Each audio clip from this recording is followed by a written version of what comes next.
हमारे पास हो गया है, क्योंकि 250 गाड़ियाँ हमने पहले खरीदी थी, 250 डीजल की हम अब खरीद रहे हैं, तो 500 के आसपास तो ये गाड़ियाँ हो गई, तो 327 हमारी इलेक्ट्रिक हो गई, और 100 के आसपास हमारा मिनी जो है बसों की खरीद होने जा रही है।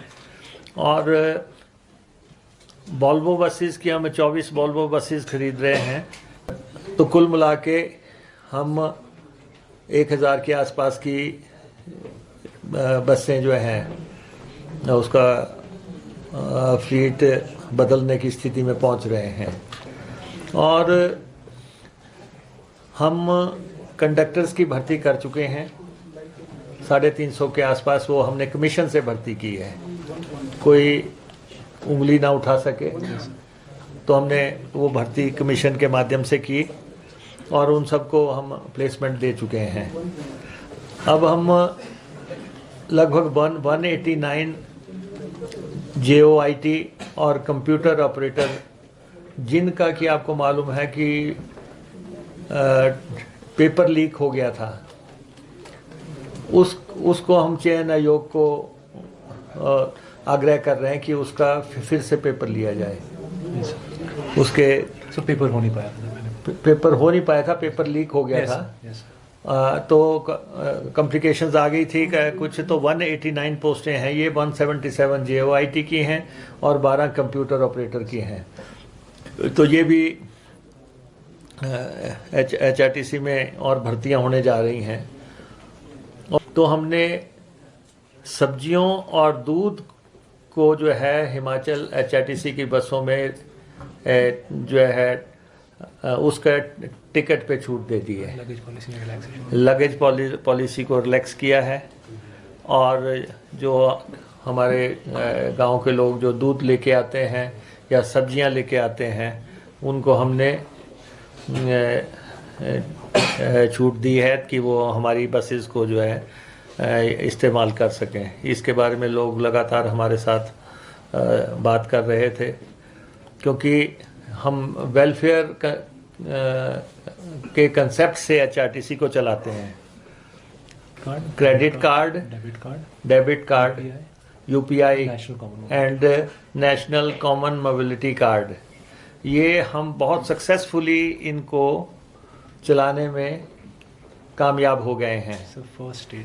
और देश में हम पहला राज्य हैं जिसने इसमें सफलता हासिल की है। तो हमने बोर्ड के जो ये कदम बोर्ड ने उठाए हैं, ये जो हमारे HRTC ने उठाए हैं, उसको बोर्ड ने अप्रिशिएट किया है कि वो डिजिटल युग में प्रवेश में यहाँ वो ये गए कार्ड्स को सक्सेसफुली कर पाए हैं। हमारे ढली और ठियोग के बस अड्डों का हम बहुत जल्दी उद्घाटन करने जा रहे हैं। ढली का बस अड्डा तैयार कर दिया गया है और हमारा ठियोग का भी हो गया है, किलाड़ का भी तैयार हो गया, पतली कूल का भी तैयार हो गया है। तो लेकिन हम 2 बस अड्डों का बहुत जल्दी उद्घाटन करने जा रहे हैं। ठियोग बस अड्डे के लिए लगभग 2 करोड़ 18 लाख रुपए की जो राशि मांगी गई थी, उसको हमने प्रावधान कर दिया है ताकि उन बस अड्डों का उद्घाटन हो सके। और कुछ कमेटीज़ बनाई हैं, क्योंकि हमारे कई जगह 2-2 बस अड्डे हो गए हैं। उन बस जैसे बैजनाथ में अब एक ओल्ड बस अड्डा है और एक पार्किंग कम कमर्शियल कम्प्लेक्स है जो बनने जा रहा है। तो हम अपनी टीम्स को भेज रहे हैं कि हमें उनका कैसे संचालित करना है। पालमपुर की पार्किंग बननी है, उस पार्किंग को हम टूरिज़्म को सौंप रहे हैं, इस कंडीशन के साथ कि जो उसके आगे जो लोकल लोग काम करते हैं उनको जो है डिसलॉज ना किया जाए। लेकिन पालमपुर की पार्किंग और चंबा की पार्किंग के लिए जो है 13 करोड़ रुपया लगेगा और उस पार्किंग को हम बनाने जा रहे हैं। और सरका घाट में भी लगभग 2 बस अड्डे हो गए हैं। सरका घाट ओल्ड बस स्टैंड और न्यू बस स्टैंड जो है बारछवाड़, ये जो है यहाँ भी 2 हो गए। यहाँ भी हम कमेटी भेज रहे हैं और नए बस अड्डे में का संचालन शुरू हो सके।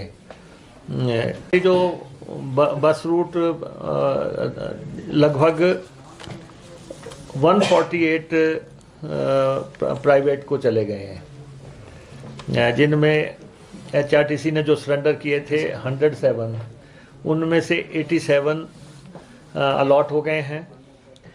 ऊना और हमीरपुर में ऑटोमेटिक टेस्टिंग सेंटर बनाने जा रहे हैं। ऊना में HRTC बनाएगी और हमीरपुर में ट्रांसपोर्ट डिपार्टमेंट बनाएगा, ताकि जो आने वाले समय में गाड़ियों का पासिंग है ऑटोमेटिक तरीके से, पहले हमने 5 प्राइवेट सेक्टर में भी देने का फैसला किया था, तो ये अब हम गवर्नमेंट सेक्टर में भी ये शुरू करेंगे।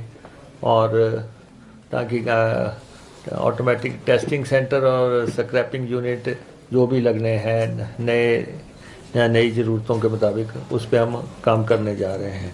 तो आज ये है, आज अब सीवरेज टैक्स जो है पूरी कंट्री में लिया जा रहा है। सीवरेज पे जो है 30% टैक्स सारी कंट्री में लिया जा रहा है। और अगर उस नोटिफिकेशन को आप पहले ध्यान से पढ़ें, उसमें स्पष्ट तौर पे लिखा है कि गांव के इलाके में कोई टैक्स नहीं है, फिर है कि अर्बन इलाके में कोई टैक्स नहीं है।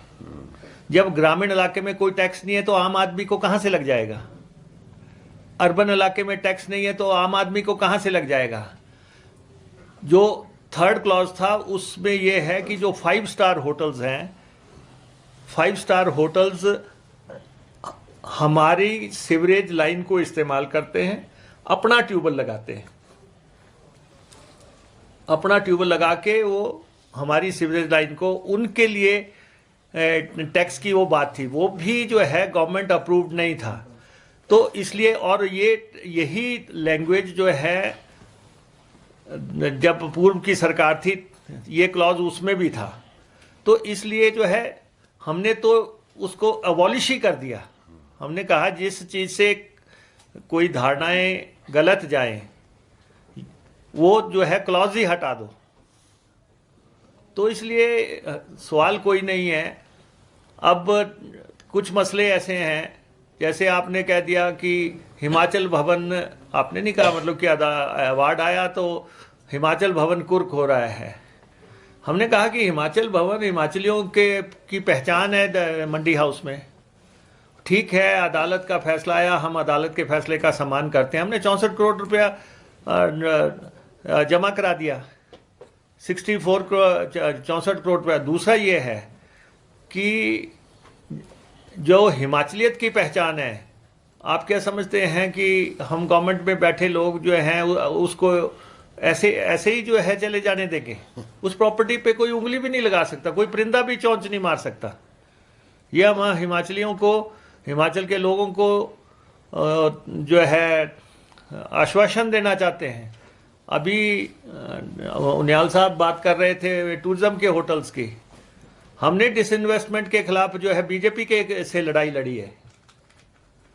जब बीजेपी के टाइम में होटलों की पूरी बुकलेट तैयार हो गई थी, कौन कौन से होटल बेचने हैं, उसका पूरा मसौदा तैयार हो गया था, तब हमने जो है इनका विरोध किया।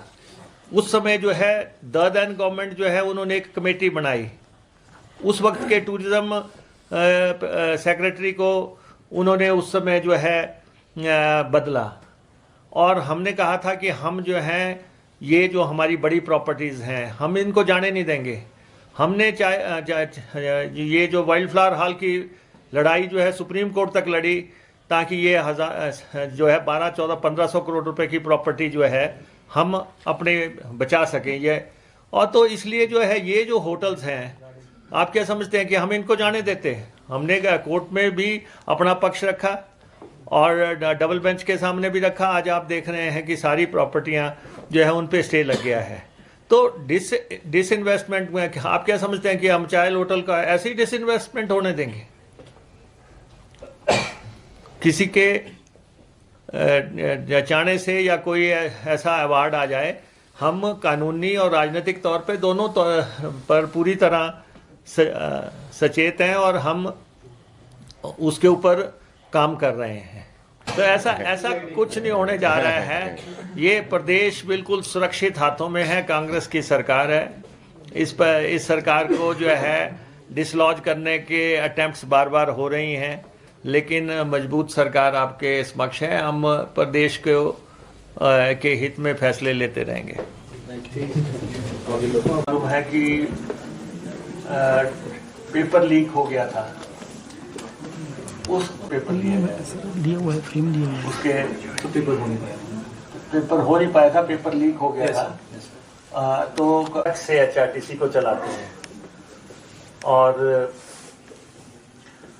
उसके अलावा हमने HRTC ये फैसला किया कि उनको वहाँ से हटा दिया जाए। और उसके बाद हमारी बसेस जो हैं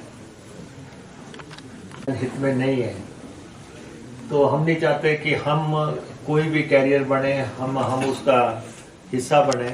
तो कमर्शियली रन नहीं किया जाता है, ये वेलफेयर स्टेट में चल रही है, ये वेलफेयर के कंसेप्ट से चल रही है। सफ़र रियायत में देते हैं, 50% उनका किराया लगता है, 50% वो ऐसी 28 तरह की सेवाएं हैं जो हम चलाते हैं। तो इसलिए अगर इसको कैलकुलेट किया जाए, अगर इन चीज़ों को कैलकुलेट किया जाए तो लगभग 1000 करोड़ से ज़्यादा का खर्च, हम 1000 करोड़ से ज़्यादा का रियायती सफ़र कराने में, घाटे के रूट चलाने में या जो है ड्यूज देने में हम 1000 करोड़ से भी ज़्यादा का खर्चा करते हैं। लोकेशन हमारी बहुत अच्छी है, तो टर्न पे है, दोनों के नदी के दोनों तरफ जो है शुरू करने जा रहे हैं। अगर आप ये वीडियो YouTube पर देख रहे हैं तो हमारे चैनल को सब्सक्राइब करें और बेल आइकन को दबाना ना भूलें। अगर आप Facebook पर ये वीडियो देख रहे हैं तो हमारे पेज को लाइक करें।